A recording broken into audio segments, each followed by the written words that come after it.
Yes, contract. Yes, but after that, he broke this ceasefire. He killed our people, and he didn't exchange prisoners. We signed the exchange of prisoners, but he didn't do it. What kind of diplomacy, JD, you are speaking about? What do you mean? I'm talking about the kind of diplomacy that's going to end the destruction of your country. Yes, but if you Mr. President, with respect, I think it's disrespectful for you to come to the Oval Office and try to litigate this in front of the American media. Right now, you guys are going around and forcing conscripts to the front lines because you have manpower problems. You should be thanking the President for trying to bring it into this conflict. Have you ever been to Ukraine that you say what problems we have? I have been to. I've actually watched and seen the stories, and I know what happens is you bring them on a propaganda tour, Mr. President.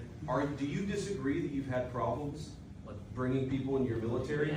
And do you think that it's respectful to come to the Oval Office of the United States of America and attack the administration that is trying to prevent the destruction of your country? A lot of questions. Let's start from the beginning. Sure. First of all, during the war, everybody has problems.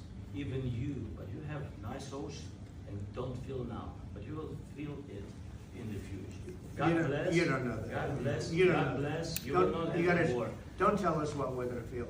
We're trying to solve a problem. Don't tell us what we're going to feel. I'm not telling you. Because I'm you're in no answering position on to this dictate question. that. That's exactly what you're doing. You're in no position to dictate what we're going to feel. We're going to feel very good. We're going to feel very good and very strong. You will feel influence. You're right now not in a very good position. You've allowed yourself to be in a very bad position, and he happens to be right about it. From the very beginning of the war. You're not in a good position. You don't have the cards right now. With us, you start having cards. But right now, you don't. Yeah, you're playing cards. You're playing cards. You're gambling with the lives of millions of people. You're gambling with World War III. You're gambling with World War III. And what you're doing is very disrespectful to the country, this country. That's back to you. Far more than a lot of people said they should have. Have you said thank you once this entire meeting? No, in this entire meeting, have you said thank you? You went to Pennsylvania and campaigned for the opposition in October. Offer some words of appreciation for the United States of America and the president who's trying to save your country. Please, you think that if you will speak very loudly about the war, He's not speaking loudly. He's not speaking loudly. Your country is in big trouble. Wait a minute. No. You've done a lot of talking. Your country is in big trouble. I know. You're not winning. You're not winning this. You have a damn good chance of coming out okay because of us. Mr. President, we are staying in our country, staying strong from the very beginning of the war. We've been alone. And we are thankful. I said thanks. You haven't been alone. You haven't been alone. We gave you, through this stupid president, $350 billion. We gave you military equipment, and your men are brave, but they had to use our military. If you didn't have our military